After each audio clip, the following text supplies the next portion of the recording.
ত্রিপুরার মহিলারা আশিস সাহা এবং জিতেন্দ্র চৌধুরীদের ছাড়বে না, যুবকরাও আপনাদের ছাড়বে না। যাদের বাড়িঘর লুণ্ঠন করেছেন, যে মহিলাকে বিধবা করেছেন, যাদের বাড়িতে আগুন দিয়েছেন, খুন করেছেন, তাদের অভিশাপ আপনাদের ছাড়বে না। তীব্র খেদে কথাগুলো বললেন বিজেপির পশ্চিম ত্রিপুরা লোকসভা আসনের প্রার্থী বিপ্লব কুমার দেব। শুক্রবার বিলোনিয়া স্কুল মাঠে একটি যোগদান সভা এবং নির্বাচনী সভা উপলক্ষে মহিলা মোর্চা আয়োজিত জনসভায় তিনি ভাষণ দিচ্ছিলেন। কংগ্রেস সিপিএম যারা ত্রিপুরা রাজ্যের মধ্যে একে অপরের বিরোধী পার্টি বলে এখানে আমাদের সাউথে 14 জনকে খুন করেছে, একে অপরের বিরুদ্ধে সিদাম পাল সহ 14 জন খুন হয়েছে। এখানে শহীদ মিনার বানানো হয়েছে।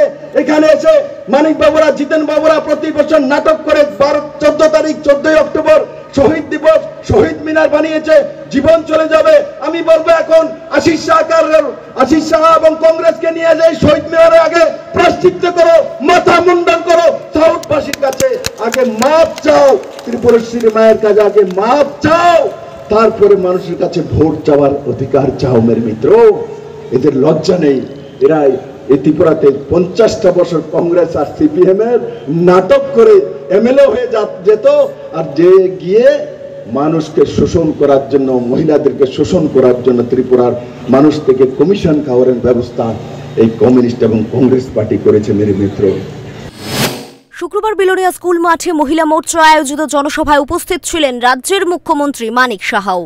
তিনি কমিউনিস্ট পার্টিকে আক্রমণ করে বলেন, ওই দলের নিজস্ব সংবিধানের প্রথমেই লেখা আছে স্বৈরাচার প্রতিষ্ঠা করতে হবে শ্রমজীবীদের মাধ্যমে।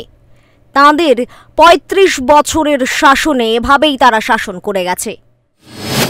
নারীদের যে সম্মান হানি করেছেন, আমাদের এখানে আমরা জানতাম যে নির্বাচনোত্তর সন্ত্রাস, খুন এবং ধর্ষণ, এগুলো আমাদের প্রতিটা নির্বাচনে আমরা দেখেছি। বন্ধুগণ, আজকে কংগ্রেসের কথা যদি আমরা বলি, ওনারা বলছেন গণতন্ত্র এখানে নেই, এই দেশের মধ্যে নাকি এখন গণতন্ত্র নেই। আমি বন্ধুগণ আপনাদের মাধ্যমে ওনাদেরকে বলতে চাই, ইমার্জেন্সির কথা কি আপনারা ভুলে গেছেন? ইমার্জেন্সির সময় কি করেছিলেন? সাংবাদিক থেকে আরম্ভ করে যারা প্রতিবাদী হয়েছিলেন তৎকালীন সময়ে, যারা বিরোধী দলের নেতা নেত্রী, তাদেরকে আপনারা জেলের মধ্যে পুরেছেন। আজকে আপনারা গণতন্ত্রের কথা বলেন।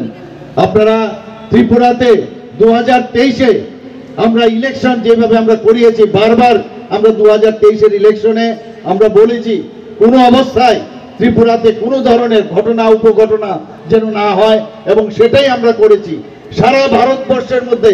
এখন এটা একটা আলোচ্য বিষয়।